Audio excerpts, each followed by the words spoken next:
তুমি যে কাঁটাতারের কথাটা বললে, তখন কাঁটাতার হয়নি।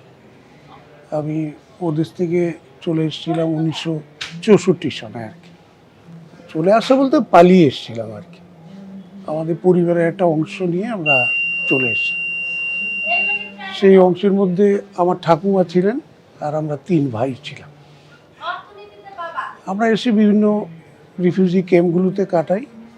শেষ পর্যন্ত দুধনই ক্যাম্প, যেটা আসামের গোয়ালপাড়ায়, সেই ক্যাম্পে আমরা বেশি দিন থাকি আর কি। তারপর ওই ক্যাম্প থেকেই আমি চলে যাই শিলিগুড়ি আর কি। তো পরে আমি শিলিগুড়িতে যাওয়ার পরে আমি প্রথম আমার স্কুলের পড়াশোনাটা আবার নতুন করে শুরু হয়, কলেজে যাই।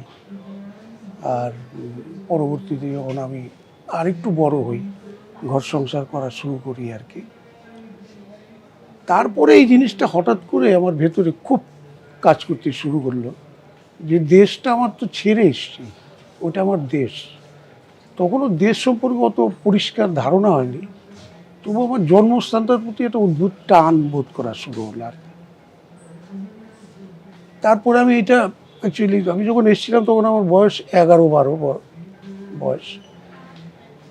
আমি তারপরে এটা নিয়ে বেশ ভাবনা চিন্তা শুরু করলাম, দেশভাগ, স্বাধীনতা, এইগুলো নিয়ে পড়াশোনা শুরু করলাম। করতে করতে আমার ভেতরের ওই হারিয়ে যাওয়া ভূখণ্ডটা, এটা খুব বড় হয়ে দেখা দিল একটা সময়। স্বাভাবিকভাবে এইটা এমনভাবে শুরু হলো আমার মধ্যে যে যেটা আমার আশপাশের মানুষেরা খুব একটা পছন্দ করতেন না। প্রচুর মানুষ গেছে, লক্ষ লক্ষ। পরবর্তীতে একটা রাফ হিসাবে আমি পেয়েছিলাম আর কি লেখা, যে প্রায় 2 কোটি মানুষ দেশত্যাগ করেছে। কিন্তু অনেকের মধ্যে এই বিষয়টাই নেই। ধীরে ধীরে প্রত্যেকেরই জীবন সংগ্রাম, যন্ত্রণা, সারভাইভাল, এই সমস্ত ব্যাপারে অনেক সময় কেটে গেছে। পরবর্তীতে আর কেউ ফিরে দেখার তাগিদ বোধ করে। কিন্তু আমার তাগিদটা খুব তীব্রভাবে ধীরে ধীরে বাড়তে শুরু করে। ফলে আমি 1987 সনে একবার পাসপোর্ট করে আমি একাই আমার একজন সঙ্গীকে নিয়ে আমি বাংলাদেশ ভ্রমণে আসি। ওই ভ্রমণটা করে যাওয়ার পরেও আমার বেশ কিছুদিন মনের মধ্যে এটা ছিল, এবং একটা সময় এসে আমি আতুরঘর নামে একটি আমার গ্রন্থ বেরিয়েছে। এই গ্রন্থটি আমি প্রায় 2-3 বছর ধরে ছোট ছোট করে লিখেছিলাম, পার্ট করে। তখন বাংলাদেশেরই একটি ব্লগে তখন আমি আমার এই লেখাটি ধারাবাহিকভাবে দিতাম। পরে আমার 2-1 লেখক বন্ধুরা বললেন যে এটা বই হিসেবে বের করে ফেল। আমিও করলাম। আমার কোনো ধারণাই ছিল না যে বইটা এতটা জনপ্রিয় হবে, কারণ আমার একান্ত ব্যক্তিগত কথাবার্তা। কিন্তু বইটা সত্যি সত্যি ওইখানেও জনপ্রিয় হয়। তারপরে আমি বলতে গেলে আরও গভীরভাবে ব্যাপারটাতে ঢুকলাম। এটা তো আর আমার ব্যক্তিগত সমস্যা নয়, এটা বিশাল একটা জনসমষ্টির সমস্যা। তার মধ্যে ধর্ম, সাম্প্রদায়িকতা, এই কথাগুলো বারে বারে উঠতে লাগলো আর কি। আমি তখন চিন্তা ভাবনা করলাম যে এই ঘটনাগুলো কেন এইভাবে ঘটলো আর কি। ইতিহাসটা দেখলে দেখা যাচ্ছে যে প্রধানত এই দুই ধর্মের মানুষ শত শত বছর ধরে আছে আমাদের। আমি তখন পশ্চিমবঙ্গে থাকি, পশ্চিমবঙ্গও আছে, পূর্ববঙ্গও ছিল আর কি। হঠাৎ করে পূর্ববঙ্গের এক শ্রেণীর মানুষকে চলে আসতে হলো, পেছনের কারণটা কি? তখন আমি 47 সনে আমাদের যে দেশটা স্বাধীন হলো, পাকিস্তান হলো, ভারত হলো, এর ইতিহাসটা পড়া শুরু করলাম। ঠিক একজনের ইতিহাস বললে এটা জানা যায় না, আমি বিভিন্নভাবে বিভিন্ন জনের দৃষ্টিভঙ্গির থেকে বিষয়টা জানতে চেষ্টা করলাম। প্লাস আমার যে অনুভূতিগুলো ছিল সেগুলো কাজে লাগিয়ে আমি একটা মনে মনে একটা গোপনে একটা সিদ্ধান্ত নিলাম। আমার কোনো মতেই মনে হয়নি যে দেশটা ধর্মীয় সাম্প্রদায়িকতার কারণে ভাগ হয়েছে। ইভেন আমি নোয়াখালীর দাঙ্গা বা কলকাতার যে বড় দাঙ্গা, যে দুটোকে প্রেক্ষাপট হিসেবে কথা বলতে গিয়ে অনেকেই দাঁড় করান, আমিও এই দুটোকে দাঁড় করাতে রাজি না। আমি দেখলাম এই দেশটা ভাগাভাগি হয়েছিল শুধুমাত্র ক্ষমতার স্বাদ নেওয়ার জন্য। ব্রিটিশরা যখন দেশটা ছেড়ে চলে যাচ্ছে, এত দীর্ঘদিনের শাসনে ব্রিটিশরা দেশটাকে রেখে যাচ্ছে, দ্বিতীয় বিশ্বযুদ্ধের পরবর্তী পরিপ্রেক্ষিতে ব্রিটিশদের পক্ষে এত বড় উপনিবেশ ধরে রাখা সম্ভব নেই। তখন আমাদের মধ্যে রাজনীতির যে সমস্ত মানুষেরা ছিলেন, আর তাদের মধ্যে বেশ কিছু মানুষের ক্ষমতার মারাত্মক লোভ তৈরি হয়। ফলে যেন তেন প্রকারেণ দেশ ভাগ করেই হোক আর দেশকে গোটা রেখেই হোক, আর ক্ষমতাটা চাই। তো ক্ষমতা রাখতে গিয়ে তখনকার দিনে যারা যে রাজনৈতিক দলগুলো ছিল, তার মধ্যে কংগ্রেস এবং মুসলিম লীগ তারা প্রধান দল, তারা দুই পক্ষই দেশটাকে ভাগ করবে বলে ঠিক করবে। সবচেয়ে বড় ব্যাপার, এটা আরও বেশি আমার মনে স্ট্রাইক করেছে, আমি যে প্রান্তিক গ্রামটাতে ছোটবেলা কাটিয়ে গেছি পূর্ববঙ্গে, সেই গ্রামটার নাম শ্রীমন্তপুর। আমি সেইখানে এইরকম অনেক প্রান্তিক গরিব মানুষ দেখেছি যে তারা দেশভাগ ব্যাপারটা তখন বুঝতো না। দেশভাগটা আবার দেশভাগ হয়েছে, এগুলো বড় বড় জায়গায় হয়, বড় বড় লোকেরা এগুলো করে টোরে আবার পরে ঠিক হয়ে যায়। দাঙ্গা হাঙ্গামা তো কতই হয়েছে। বা অনেকেই আগের দিনও জানতে পারেনি যে তার বাড়িটা ভাগ হচ্ছে, পরের দিকে জানা গেল যে সে পাকিস্তানে পড়ে গেছে, কিন্তু সে ধর্মে হিন্দু। এইভাবে একটা আতঙ্কের পরিবেশ ধীরে ধীরে পরে তৈরি হলো এবং এক দেশের মানুষ আরেক দেশে গেল। পশ্চিমবঙ্গ থেকে অনেক বাঙালি মুসলমান এই দেশে চলে এসছে তখন। আর সারা ভারতবর্ষের প্রেক্ষিত থেকে পাঞ্জাব ভাগ, সেটা তো অনেক মানুষ গেছে। এইসব চিন্তাভাবনাগুলো আমার মাথায় ছিল। এগুলোর উপরে দাঁড়িয়ে আমি আমার শেষ উপন্যাসটা লিখি, যেটার নাম নিমুন্ডের মীমাংসা। এই নিমুন্ডের মীমাংসার মূল কথাটিই ছিল যে মানুষকে নিমুন্ডের বেশি মূল্য দেওয়া হয়নি।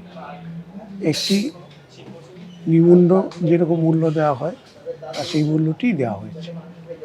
মানুষকে মানুষ হিসেবে দেখা হয়নি, সেরকম রাজনীতি বোধহয় তখন ছিল না আর কি, এরকম আমার মনে হয়েছে। শৈশবের বলতে আমাদের পরিবার, যেমন এটা আমি পশ্চিমবঙ্গে পরবর্তীতে শুনেছি, অনেকেই খুব গল্প করতে যে আমাদের অনেক পুকুর ছিল, অনেক জমি ছিল, অনেক কিছু ছিল, আমরা অনেক বড়লোক ছিলাম, ওখানে অর্থবান মানুষ। এই দেশে এসে আমরা রিফিউজি ক্যাম্পে থেকেছি, গরিব। কিন্তু আমাদের ক্ষেত্রে ব্যাপারটা তা না। আমরা বাংলাদেশে যখন ছিলাম তখন আমাদেরকে খুব নিম্নবিত্ত বলাটাই ঠিক। প্রথমত আমাদের জমি জমা কিছু থাকলেও আমার বাবা সেইগুলো চাষাবাদ করতেন না, সমস্তই আদিয়ারদেরই দেওয়া ছিল। তারা যতটুকু আমাদের দিত ততটুকুই আমাদের সংসার ধীরে ধীরে বড় হলো। ফলে এই কৃষি আয়ে আমাদের সংসার কষ্ট করে চলতো তখন। আমি দেখেছি আমার মাকে সেই কষ্ট ফেস করতে হয়েছে প্রতি মুহূর্তে। এইগুলো পরবর্তীতে আমার মনে খুব স্ট্রাইক করেছে, আমার বিভিন্ন লেখাতে সেগুলো এসছে আর কি। বিশেষ করে নারীদের অবস্থানটা, একটি নিম্নবিত্ত পরিবারে তৎকালীন সময়ে নারীদের যে অবস্থানটা, গ্রাম জীবনে বিশেষ করে প্রান্তিক জীবনে, এটা আমি খুব গভীরভাবে আমার মাকে দিয়ে উপলব্ধি করেছি। এই দারিদ্র্যের মধ্যে তার সন্তানাদিকে কীভাবে মানুষ করা আর কি। ফলে এইভাবেই আমাদের পড়াশোনা, আমাদের গ্রামের স্কুলটা প্রাইমারি স্কুল ছিল। আমরা ক্লাস 5 পাস করার পরেই আমাদের শহরে কোনো একটা স্কুলে পড়তে পাঠানো, সেটার জন্য মা তার পরিশ্রম করে গেছেন সবসময়। এক এক ভাইকে এক এক জায়গায় পাঠিয়েছেন পড়তে, আমরা বাইরে পড়তে গেছি। শেষ পর্যন্ত সেই পড়াশোনা শেষ করতে পারিনি আমরা। শুধু আমার মেজদা মেট্রিক পাস করে, আর আমার শেষদা সেও ক্লাস 8-এ উঠে এবং আমি ক্লাস 7-এ উঠে এই দেশে চলে আসছি আর কি। এই দেশে আসার পরেও আমাদের দারিদ্র্যের কোনো রকম হেরফের হয়নি, চূড়ান্ত দারিদ্র্যের মধ্যেই কেটেছে আর কি, যতদিন আমরা নিজেরা চাকরি টাকরি পেয়েছি। ফলে আমাদের অ্যাকচুয়ালি দারিদ্র্যের বা নিম্নবিত্ত জীবনের যে স্মৃতিগুলো, সেগুলো এখনও আমার মধ্যে ক্রিয়াশীল। লেখালেখি করবেন এরকম কি ভাবনা ছিল শৈশব থেকে? লেখালেখির আমার ব্যাকগ্রাউন্ডটাই অ্যাকচুয়ালি 70-এর দশকের শেষের দিকে, 78, 77, 79 এরকম সময়গুলোর মধ্যে আমি লিখবো এরকম ভাবি। তখন আমার যে বয়স আর তার অনেক আগের থেকে অনেকে লেখালেখি শুরু করে। আমার একটু সংকোচ ছিল যে বয়সটা লেখালেখি শুরু করার পক্ষে বোধহয় একটু বেশি হয়ে গেল আর কি। তবু আমাদের দু একজন বন্ধু বান্ধব ছিল যারা লেখালেখি করে, কিন্তু আমার লেখালেখিতে আসার মূল কারণটা, যেটা আমি এর আগে কখনোই ভাবিনি যে আমি কোনোদিন লিখবো, কিন্তু লেখালেখির মূল কারণটার জন্য যে ধাক্কাটা আমি খেয়েছিলাম সেটা হলো 71 সনে এই ধাক্কাটা খেয়েছি। তখন আমি কলেজের ছাত্র, আমি চোখের সামনেই নকশাল আন্দোলন দেখেছি। কোন কলেজে পড়তেন? আমি শিলিগুড়ি কলেজে, তখন আমি শিলিগুড়িতে ছিলাম, শিলিগুড়ি কলেজেই পড়েছি। শিলিগুড়ির সে আমাদের ক্লাসের যে সমস্ত সহপাঠীরা, তাদের মধ্যে কেউ কেউ নাই। পরের দিন কলেজে গিয়ে শুনলাম যে অমুকে মারা গেছে, তমুকে পুলিশে ধরে নিয়ে গেছে। এইভাবে একের পর এক জিনিসগুলো ঘটছে, আর তারপরে গোটা শহরগুলো তো নৈরাজ্যের আখড়া হয়ে গেল আর কি আলটিমেটলি। কিন্তু আমি একটা যে বোঝার চেষ্টা করছিলাম যে রাজনীতিটা কি আসলে, ক্ষমতা দখল। ওই বয়সে আমি ওইটুকু বুঝতে পেরেছিলাম যে ক্ষমতা দখল করতে গেলে প্রতিপক্ষকে জানতে হয়। প্রতিপক্ষ ভারতবর্ষ তখন, বিশেষ করে ভারত অংশটা তখন সামরিক দিক দিয়ে যথেষ্ট শক্তিশালী, বা তার অর্থনীতির বুনিয়াদও মোটামুটি ধীরে ধীরে একটু শক্ত হয়েছে। এইরকম একটা রাষ্ট্রের ক্ষমতাকে করায়ত্ত করার জন্য যে ধরনের প্রস্তুতি বা কার্যকলাপ চলছে, এটাতে আমি কিছুটা হতাশ হয়ে পড়ি।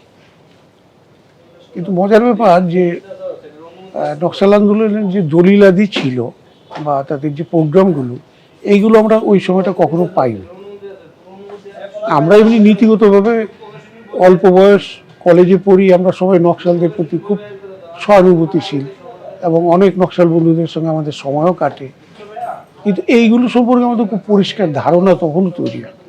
অথচ এই যুব সম্প্রদায় প্রচুর পরিমাণে তারা মারা যাচ্ছে, আর এটা একটা ব্যথার ব্যাপার ছিল তখন।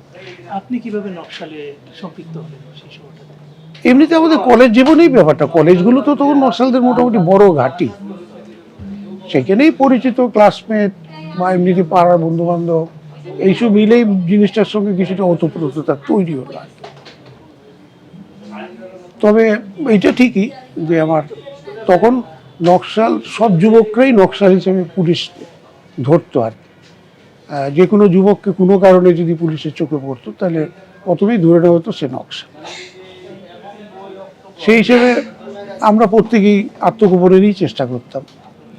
এমন না যে আমি কোনো একটা নকশাল যারা একটা কোনো মুভমেন্টে অংশগ্রহণ করে আত্মগোপন করতে চলেছি, তা না। আমার সঙ্গে অমুকের বন্ধুত্ব ছিল, ওই ছেলেটি নকশাল হিসেবে ধরা পড়েছে, ওর কাছ থেকে তো পুলিশ আমার নামটা বের করেছে, কার সঙ্গে তুই আগের দিন আড্ডা দিয়েছিস বল। পুলিশ হয়তো আমাকেও খুঁজে, আমাকে যদিও সেইভাবে খোঁজেনি, কিন্তু এইভাবেই ধরা পড়তে শুরু করলাম। আমি বেশ কিছুদিন আত্মগোপনে ছিলাম ওই সময়টা, কিন্তু খুবই অসংগঠিত একটি আন্দোলন তো, তার কোনো খেই পাওয়া যাচ্ছিল না কোনো জায়গায়। ফলে শাসক গোষ্ঠীর এই আন্দোলনকে দমন করতে খুব একটা সময় লাগে। সিদ্ধার্থ শঙ্কর রায় ইলেকশনে জিতে এসে তিনি দিল্লির পরামর্শে বা নিজের ইচ্ছাতেই হোক আন্দোলনটি খুব কম সময় দমন করলেন, এবং খুব নিষ্ঠুরভাবে আর কি, খুবই নিষ্ঠুরভাবে আর কি। এত নিষ্ঠুর কর্মকাণ্ড স্বাধীনতার পরে অন্তত স্বাধীন দেশে এটা দেখা যায়নি। ওই সময় আমাদের দেশে যে আর্থসামাজিক প্রেক্ষাপটটা, এইটা খুবই এই ধরনের একটা আন্দোলনের পক্ষে যায়। সাংঘাতিক দারিদ্র্য, এমনিতে পশ্চিমবঙ্গ একটা ব্যাপকভাবে রিফিউজি বার্ডেন নিতে হয়েছিল। তারপরে দেশ স্বাধীন হওয়ার পরে পশ্চিমবঙ্গের আর্থিক কাঠামোটা ধীরে ধীরে দুর্বল হয়ে যায় এইসব কারণে। তারপরে 67 সন থেকে অর্থনৈতিক মন্দার চূড়ান্ত আকার নেয়, খাদ্য সংকট, খাদ্যাভাব, তার জন্য খাদ্য আন্দোলন হয়েছিল এবং সেটা খুব বিখ্যাত। আমরা নিজেরাই শৈশবে মানে 2 কেজি চালের জন্য অনেক মানে দূর পর্যন্ত গেছি, জঙ্গল পার হয়ে কোনো কোনো গ্রামীণ হাট থেকে গিয়ে 1 কেজি 2 কেজি চাল কিনে এনেছি। সাংঘাতিক মানে খারাপ অবস্থাতেই যাচ্ছিল তখন। কিন্তু এই সমস্তগুলো মানে একটা বিপ্লবের পক্ষের অবস্থা থাকা সত্ত্বেও বৈপ্লবিক যে কার্যক্রমটা শুরু করা হচ্ছে সেই জায়গাতে আমার কিছু আপত্তি ছিল, এবং আপত্তিটা বয়সের সঙ্গে সঙ্গে দৃঢ় হয়েছে। কারণ একটু বড় বড় রাজনীতি যারা করেন তারা জানেন এটা, যে আমি যদি কোনো অ্যাকশনাল প্রোগ্রামে যাই তাহলে আমার অনেকগুলো দিক ভেবে দেখতে হয়, প্রতিপক্ষের শক্তি, আমার নিজের শক্তি, এবং সেই পরিকাঠামোটা আমি তৈরি করতে পেরেছি কিনা এটা জানা দরকার।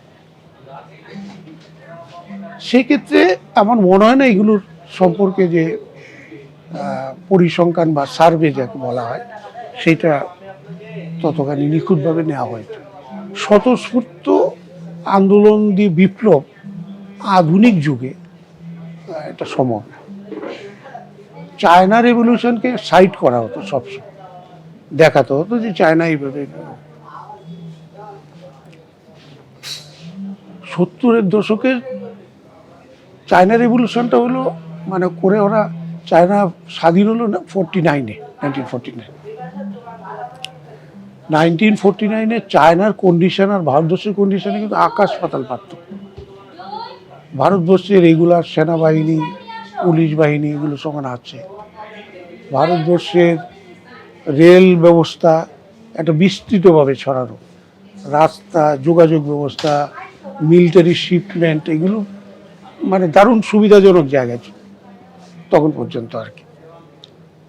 কিন্তু সেইখানে চায়নার অবস্থা ছিল খুব মানে আদিম অবস্থার মিশেল ছিল তার মধ্যে। আর কিছু কিছু জায়গা একটু উন্নত, আর বিশাল দেশ, সাংঘাতিক অনুন্নত, যোগাযোগের ব্যবস্থা নাই বললেই চলে। সেইখানে যে লং মার্চ হয়েছিল, সেই লং মার্চের স্মৃতি পড়লেই বোঝা যায় যে কী ধরনের জায়গাগুলো গিয়ে তারা অতিক্রম করে গিয়েছিল। আর আমাদের দেশে এই ধরনের তো জায়গা পাওয়া যাবে না। যেসব জায়গায় পাওয়া গেছে সেই জায়গায় এই আন্দোলনটা কিছুদিন টিকেছিল, কিন্তু গভর্নমেন্টের যে মানে শক্তি আর কি, সামরিক শক্তি, তারা সেই সব জায়গায় বিলম্ব হলেও গিয়েছে এগুলোকে ধ্বংস করে। ফলে চায়নার এই কার্যক্রমটাকে যারা সবসময় দেখিয়ে বলতো যে ওখানে যদি বিপ্লব হয় আমাদেরও হতে পারে, আমি সেটাতে একমত না, কখনোই এটা হতে পারে। এই কারণে এইসব অনেকগুলো কারণই ছিল। আর রাজনৈতিক যে তাত্ত্বিকতার যে দিকটা, কমিউনিস্ট পার্টি প্রথম শুরু হয়েছিল 1920-এ, তারপরের থেকে কমিউনিস্ট পার্টি প্রথম যে আন্দোলনগুলো চলতো সেটার মধ্যে আর্মস স্ট্রাগলের প্রশ্নটা ছিল না। প্রথম তারা কিছুটা গণতান্ত্রিক ধারায়, কংগ্রেস যেরকম কাজ করছিল সেরকমই কাজ করছিল। তো কংগ্রেসের সঙ্গে তাদের বড় পার্থক্যটা ছিল, কমিউনিস্ট পার্টি শুরু থেকে শ্রমিক কৃষকদের মধ্যে সংগঠন করে তাদের মানে সুখ সুবিধার দিকে নজর দেওয়া বা মালিক শ্রেণীর যে অন্যায় শোষণ তার বিরুদ্ধে প্রতিবাদ, এগুলো একটা ব্যাপার ছিল। কিন্তু ক্রমশ যেহেতু কমিউনিস্ট পার্টি খুব আন্তর্জাতিক যোগাযোগ রাখে, তাদের মধ্যে এক ধরনের ভাবনা চিন্তা ঢুকতে শুরু করলো যে এই ধরনের শ্রমিক কৃষকের সংগঠন করে আমরা যে কাজগুলো করছি এগুলো দিয়ে দেশের বিশেষ পরিবর্তন হবে না, এদের অবস্থার হার্ডলি হতে একটু উন্নতি হতে পারে, যেটাকে সংশোধনবাদ বলে। আমাদের যেটা করতে হবে সেটা হলো ক্ষমতা দখল করতে হবে। তো ক্ষমতা দখল করলে আমরা এটা আমূল বদলে দেবো একেবারে।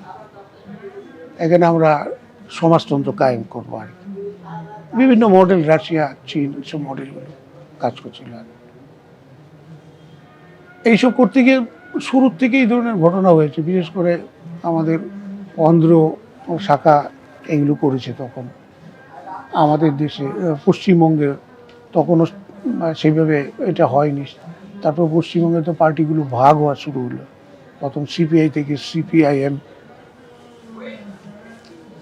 সিপিআইএম থেকে সিপিআইএমএল হয়ে গেলো, এইভাবে ভাগ হলো। এটা তাত্ত্বিক পার্থক্যের জন্য তারা নিজেদের ভাগ করলো। আর ভাগ করে তারা শেষ পর্যন্ত সিপিআইএমএল তারা আর্মড স্ট্রাগলের ডাক দিল, সশস্ত্র বিপ্লব হবে। ও তার পরিণতি তো পরবর্তীতে প্রায় সবাই জানে। নকশালবাড়ি তো কৃষক আন্দোলন দিয়ে ঘটেছিল। নকশালবাড়িতে তখন যুক্তফ্রন্ট ক্ষমতায় আসে। যুক্তফ্রন্ট ক্ষমতায় আসার পরে স্বাভাবিকভাবে যেহেতু নকশালরাও কমিউনিস্ট পার্টি, ও খুব উৎসাহিত হয় আর কি তারা। সেই আন্দোলনে একটা খুব মেসাকার হয়, পুলিশ মেসাকার করে। যারা আন্দোলন করছিল তারাও জমি দখলের আন্দোলনটা করছিল এবং সেটাকে পুলিশ, এটা খুব পরিতাপের ব্যাপার। তখন এই জিনিসটাকে ইচ্ছা করলে মানে গভর্নমেন্টও তো শুধরে নিতে পারত, কারণ ক্ষমতায় তারা ছিলেন, বামপন্থীরাই ক্ষমতায়।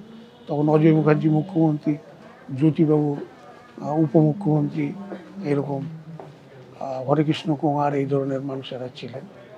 আর চারুবাবু বা কানু সান্যালরা তো তখন তাদের দলেরই মানুষ ছিল, অপরিচিত কেউ ছিলেন না।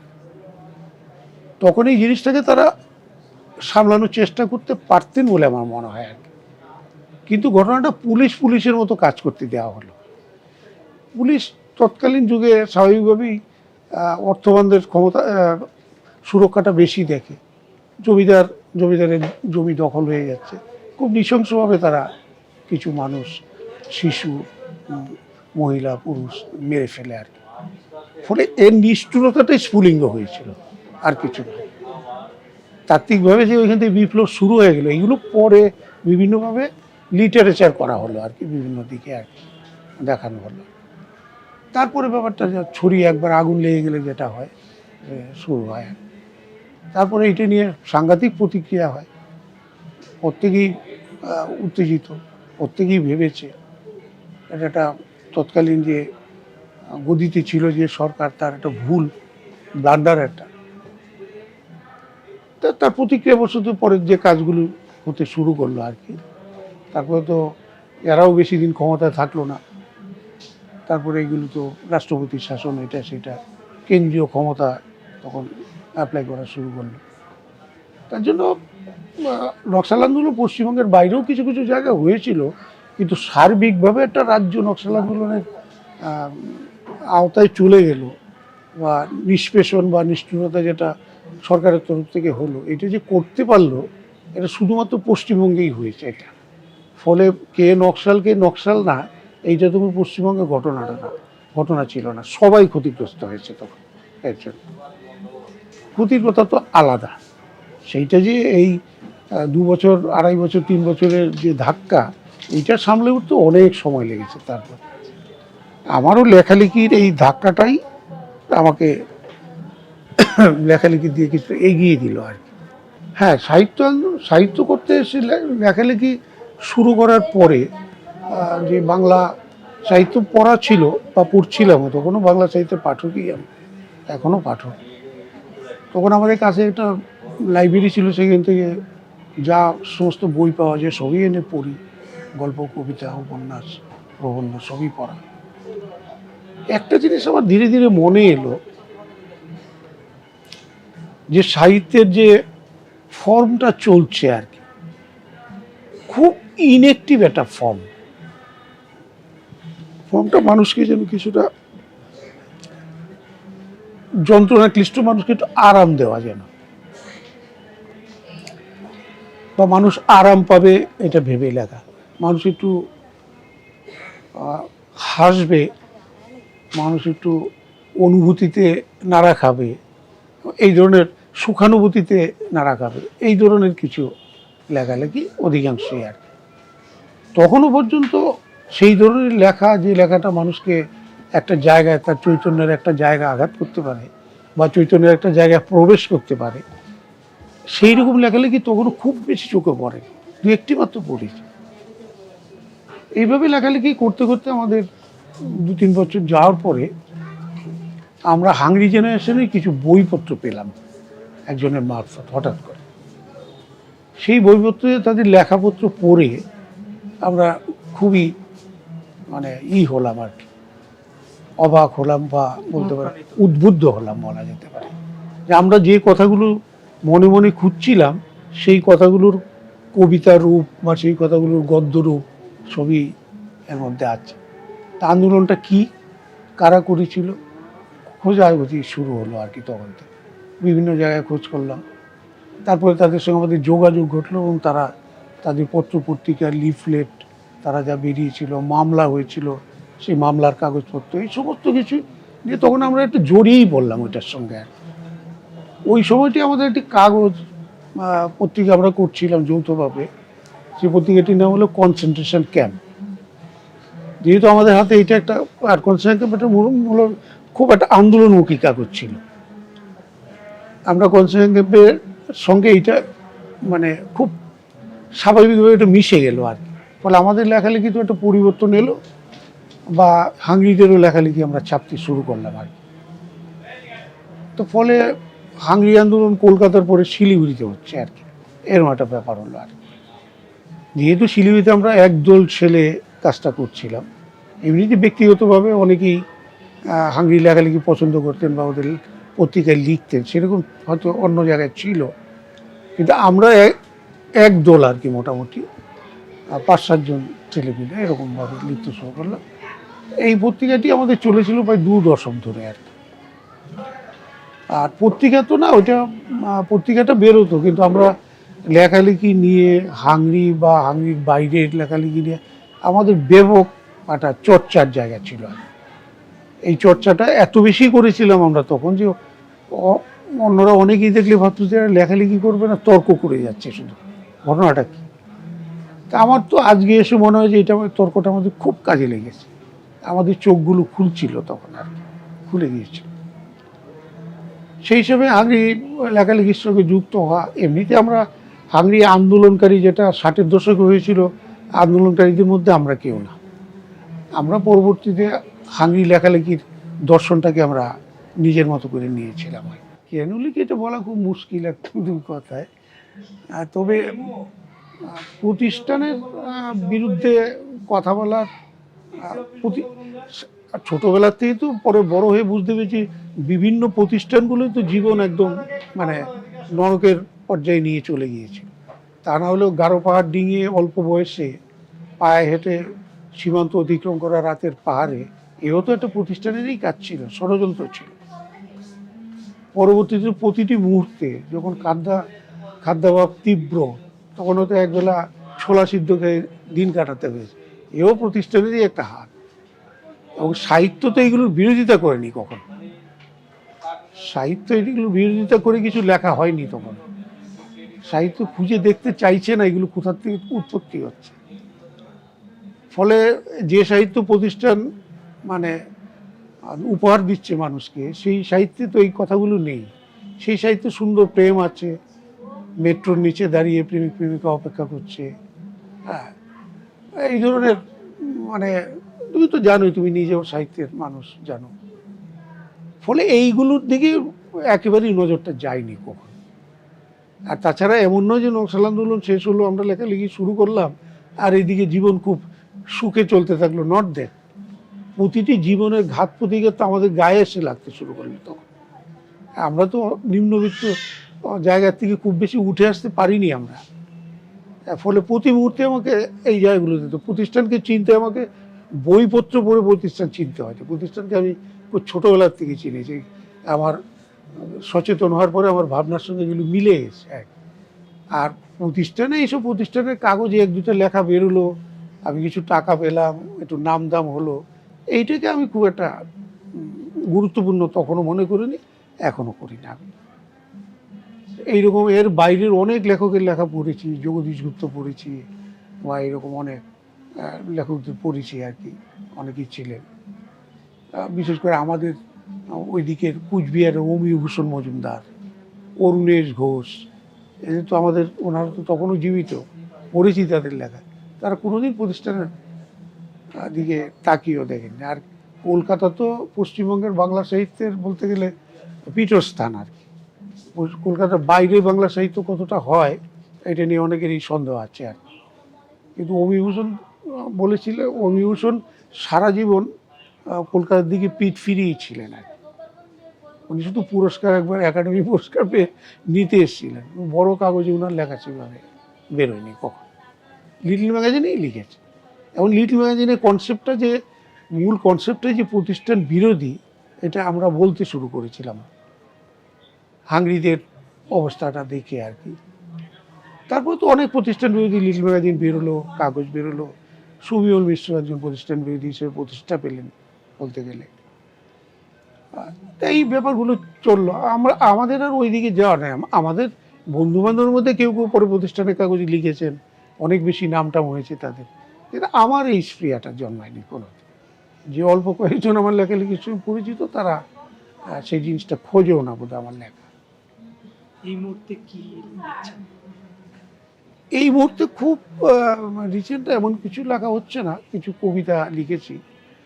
আর ওই যে উপন্যাসটার কথা শুরুর দিকে বললাম আর কি, নিমন্ডের মীমাংসা, এইটা উপন্যাসটা আমি অনেক দিনের প্রস্তুতি নিয়ে এই গত লকডাউনের মধ্যে লিখতে বসছিলাম আর কি। মাস চারেক লেগেছিল এটা লিখতে আর কি। উপন্যাসটা লিখেছি, উপন্যাসটার পাঠক প্রতিক্রিয়া এখনও সেইভাবে পাইনি। পরিচিত দু একজন পড়ে টরে তাদের অভিমত জানিয়েছে, দু এক জায়গায় লিখিতভাবেও দিয়েছে দু এক জায়গায়, কিন্তু সে বৃহত্তর পাঠক সমাজে এটার অবস্থানটা কি এখনো বুঝে উঠতে পারিনি।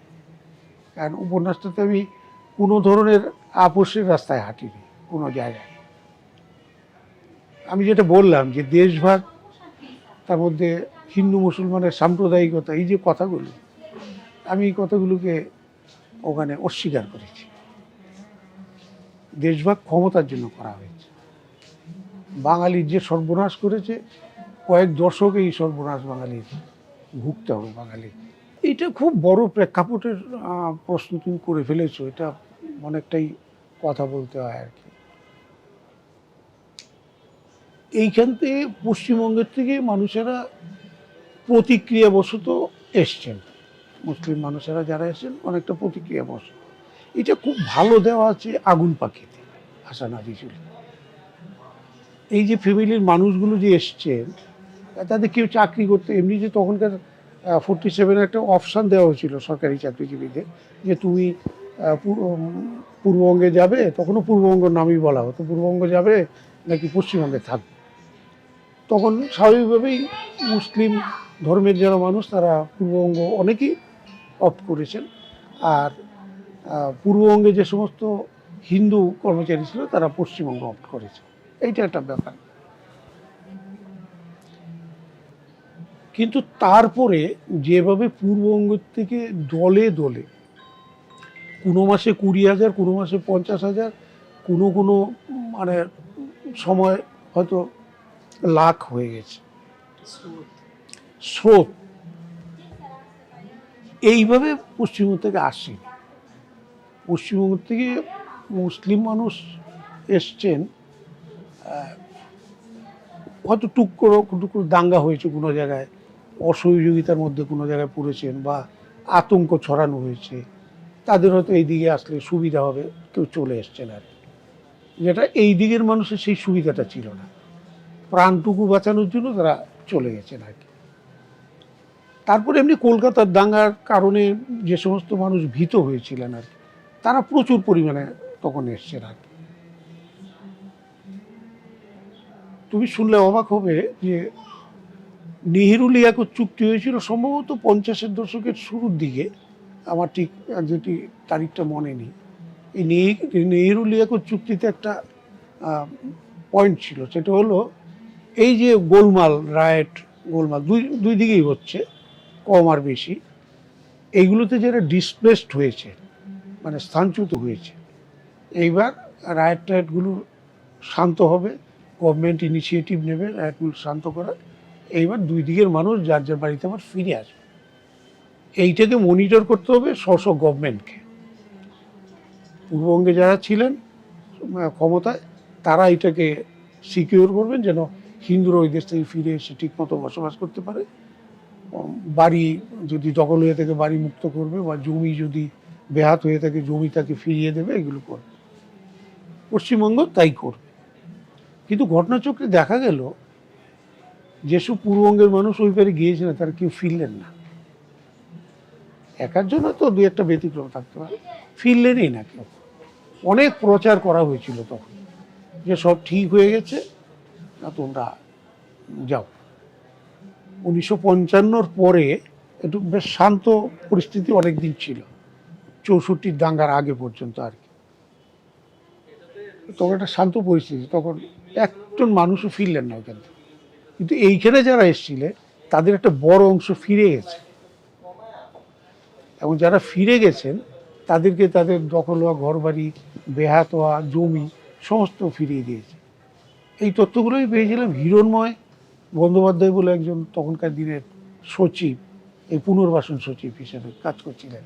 তার লেখা একটি বই আছে, উদ্বাস্তু নাম বইটা। সেই বইটা খুবই মূল্যবান বই, সেখান থেকে আমি এই তথ্যটা পেয়েছিলাম। এটা আমি জানতাম না। নেহরু লিয়াকত চুক্তি শেষ পর্যন্ত ব্যর্থ হলো আর কি, ব্যর্থই হলো আর কি। আর নেহরু এমনি ব্যক্তিগতভাবে তো পূর্ববঙ্গের কোনো মানুষ দেশভাগ হওয়ার কারণে পশ্চিমবঙ্গে যাবে এটা তো কোনোদিন ভাবেননি উনি। উনি মাঝখানে একটা সময় বিধান রায়কে চিঠি পর্যন্ত লিখেছিলেন যে দে আর অল আনওয়ান্টেড, তুমি এটা জানিয়ে দেবো, এখানে যেন কেউ না আসে, ওইদিকেই থাকতে হবে, কোনো অসুবিধা হবে না, উনি এখান থেকে বলছে। আর ওইদিকে দাঙ্গাগুলোর কথা তো সবাই জানে, দাঙ্গার ইতিহাসেই উঠে আসছে আর কি। যাকে এই সমস্ত রাজনীতির যে সমস্ত ঘটনাগুলো, আমি এগুলো কিছু কিছু উল্লেখ করেছি আমার এই উপন্যাসটাতে, বিষয়গুলো আছে। কিন্তু তথাপি আমার যেটা মনে হয়, বাংলাদেশের মানুষকে আমি জন্মের সময় থেকেই চিনি। পরবর্তীতেও আমি যখন একটু বড় হয়ে আসা শুরু করেছি তখন আমি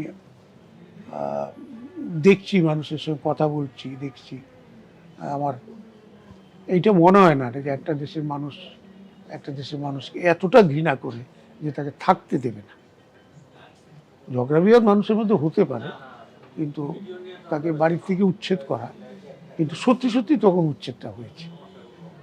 তাহলে ইতিহাস ঘটনাক্রমকে পরবর্তী প্রজন্মের বিশ্বাসযোগ্য করে তোলার জন্য যে ধারাবাহিকতা থাকা দরকার, সেইটা খুব একটা নেই, কোনো দিকেই নেই। তো আমাদের পশ্চিমবঙ্গের দিকেও নেই, এদিকেও খুব একটা নেই। ফলে এইগুলো মানুষ বিস্মরণের দিকে চলে যায়। পরে এই নৃশংসতার খবরগুলো এলে একটু বিশ্বাস করতে চায় না, যে যাক গে। আর যদি কেউ কিছুটা বিশ্বাস করবে বলে মনে করে, তখন আবার মনে করে দূর, এগুলো পুরনো জিনিস, ভেবেই বা আর কী হবে, যা হয়ে গেছে হয়ে গেছে, এখন যেভাবে চলছে চলবে। কিন্তু মানুষের স্মৃতি তো এত সহজে চলে যায় না, মানুষের স্মৃতি এত সহজে যায় না, স্মৃতি থেকে যায়, কোনো না কোনো সময় সেটা বেরিয়ে আসবে বিভিন্ন কারণের মধ্যে দিয়ে। সংবাদ, ফিচার ও অনুষ্ঠানের জন্য ভিজিট করুন সংবাদ প্রকাশের ওয়েবসাইট এবং যুক্ত থাকুন ফেসবুক পেজ ও ইউটিউব চ্যানেলের সঙ্গে।